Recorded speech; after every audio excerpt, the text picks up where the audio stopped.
మేము యాసంగిలో 1 ఎకరం జొన్న పోదాం అనుకుంటున్నాం. ఈ జొన్న రేటు మార్కెట్ లో మంచి రేటు ఉంది. నమస్తే అందరికి. ఈ జొన్న పోయేనికి పొద్దుగలనే దుక్కి దునిపోయనికి పోతున్నా. ఈ ట్రాక్టర్ ట్రాలీ ఊడికి పక్కకు పెట్టి నాగన్లు అయితే తొలగించినాం. ఇక నాగన్లు వేసుకొని చేనులకైతే పోతున్నాం. ఈయనకైతే 3 రోజులు చెప్తున్నా దారా దుందామని. కూడా మంచిగా నచ్చును. మర్ర ఏం చేస్తాడో ఏమేడు నన్ను దించిండు. మర్ర వేరేటోళ్ళకి పోతున్నాడు.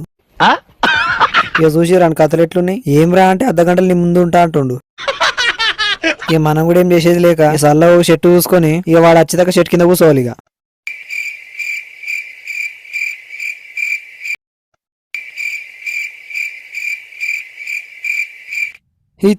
ఈయన అర్ధగంట 3 గంటలే నీ తిక్కదంగి ఇంటికి వచ్చిన.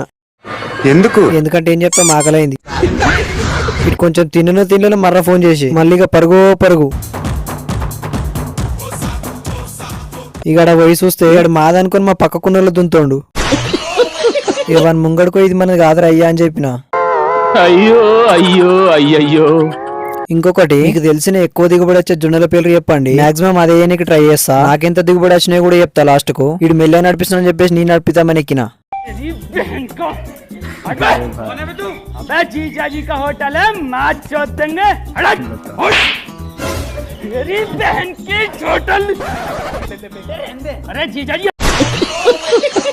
మనం మొత్తం దున్నుడు అయిపోయేసరికి రాత్రి అయిపోయింది. ఇంటికి ఉడికేసుకొని తిని తడికేసుకొని పండుకోవాలి. ఇక